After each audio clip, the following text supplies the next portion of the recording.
Steve Bannon, the former chief strategist for the White House for Donald Trump, significant player on the campaign, and he had a top aide role in the White House for Donald Trump. He has been indicted. He has been indicted on fraud charges. I want to read a statement from acting U.S. Attorney Audrey Strauss.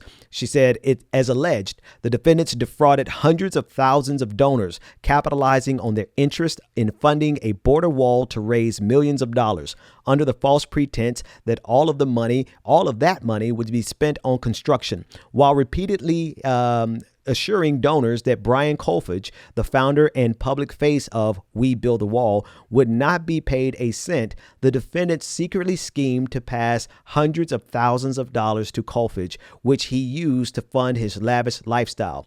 Then she went on to thank the investigators a part of this. Now, Brian Kolfage, I'll put an image on your screen. He is a former veteran who was behind this entire idea. Steve Bannon got on board, and he was indicted because he has received something like $1 million to himself personally that he used from this campaign. On your screen, you can see that this campaign on GoFundMe raised $20 million. $20 million in 25 days, and they raised that from 337,000 conservatives. I remember this campaign. I remember the campaign well because GoFundMe eventually shut it down because they were concerned of how the money was going to be spent. Were they going to actually be able to make good on their promises? But in fact, it looks like they never intended to make good on their promises, which is like no duh. It's hilarious because it is indicative of how committed conservatives are to their racism and to their bigotry. They will open up their checkbooks, and Brian Kolfage and Steve Bannon, they knew this. They got 337,000 people to donate to this campaign, because they knew there was a level of commitment to bigotry in this country that they could profit off of, and that ignorance, that bigotry really parallels and is synonymous with ignorance, because you got to be a damn fool. You got to be a damn fool to actually believe that they were going to be able to actually implement this and that they were not going to be siphoning money off the top. Just morons. Now, I want to play a clip. President Donald Trump, he distanced himself from his number one chief strategist, the man who was most responsible for Donald Trump being in the White House, Steve Bannon. Donald Trump distanced himself from him, as well as found a way to blame President Obama. I shit you not. Take a listen. Mr. President, what's your reaction to the indictment of your former campaign aide, Steve Bannon? Well, I feel very badly. I haven't been dealing with him for a long period of time, as most of the people in this room know. He was involved in our campaign. He worked for Goldman Sachs. He worked for a lot of companies, but he was involved likewise in our campaign and for a small part of the administration very early on. I haven't been dealing with him at all. I know nothing about the project other than I didn't like, when I read about it, I didn't like it. I said, this is for government. This isn't for private people. And it sounded to me like showboating, and I think I let my opinion be very strongly stated at the time. I didn't like it. It was showboating and maybe looking for funds, but you'll have to see what happens.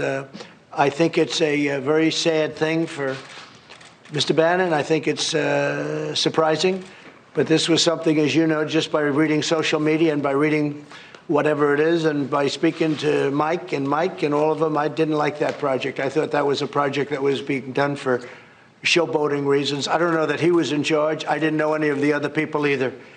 But it's sad. It's very sad. Respectfully, sir, it's not just Steve Bannon. It's Roger Stone. It's Michael Flynn. It's Rick Gates, Paul Manafort, Michael Cohen. What's it say about your judgment that these are the kind of people who you're affiliated with, and the culture of lawlessness around people who are involved in the leadership of your There was great lawlessness in the Obama administration. They spied on our campaign illegally. And if you look at all of the things and all of the scandals they had tremendous lawlessness. But I know nothing about, I was not involved in the project. I have no idea who was. But I can tell you, I didn't know the people, the three people that were talked about were people that I did not know. I don't believe I ever met them. I don't think that should be a privately financed wall. I don't. Okay. Absolutely ridiculous, but 100% expected. had full expectation that Donald Trump was going to find a way to prevaricate his way around this, right? And to downplay him, to downplay Steve Bannon as somebody who just played a little role in the White House for a little bit of time. No, Steve Bannon was Donald Trump's ace Boone Coon. Steve Bannon is literally the man who came up with the strategy that got Donald Trump to the White House. Steve Bannon is the man behind, honestly, if you want to know who's pulling the levers of this resurgence in white supremacy in this country, it is Steve Bannon. Donald Trump is just Steve Bannon's useful idiot. Steve Bannon is also a very powerfully connected, powerful in himself, and wealthy man. And so this is a major deal to see him potentially go down. But here's how it's going to play out. Donald Trump is going to insert himself into this process and attempt to obstruct justice because he knows he can count on his attorney general to do whatever he wants because his attorney general is in the bag. That's number one. And if it becomes a case that Steve Bannon takes a plea deal, and is found guilty, Donald Trump always has his Trump card in his back pocket because he has been pardoning all of his friends. He has been making sure that he takes care of the people who are loyal to him. OK, so this doesn't mean that there's going to be any type of justice. We have to see how this plays out. But it should show you that there's a level of criminality in this White House that goes beyond anything we have seen in our lifetime. This is not to say that other administrations were good. It's not to say that they were innocent of anything, but the level of criminality and the self-enrichment and the fleecing of America. I mean, it is to the point of absurdity. We could literally take any single issue, any single day, and Donald Trump's administration has committed a crime that is to the level of impeachment. But we have degraded our institutions in this country so much so to the point where there is no one who can or is willing to hold Donald Trump accountable. This is important. I want to stress something because as I reported on this earlier, someone in the comment sections, they were like, so what?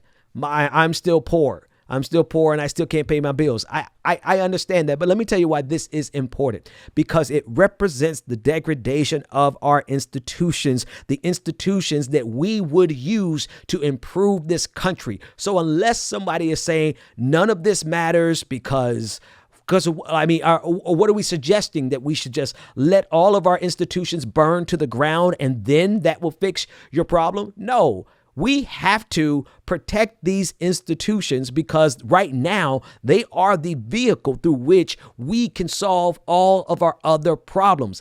The number one problem we're facing right now today is that our institutions have been taken hostage, not just by Donald Trump. Donald Trump is the extreme example of what happens to American institutions when bad politicians get in there, when people who are going into these offices for the purposes of enriching themselves, right? He's just the extreme example. But we have had plenty of other leaders who have taken hold of institutions and have not used those institutions for our good. And why this matters so much is that we're far beyond politicians just getting in there and helping out Wall Street. We're at the point where politicians are getting in there and destroying the institutions to enrich themselves personally. And once we cross that threshold, there is no going back to patch it up and fix it up because American democracy is too fragile. American democracy is too fragile for us to turn a blind eye to the level of criminality that Donald Trump has brought to our American institutions. This doesn't absolve any other president of anything, but it should bring importance to your mind. It should show you how important it is that we address this and we get rid of it. Get rid of it.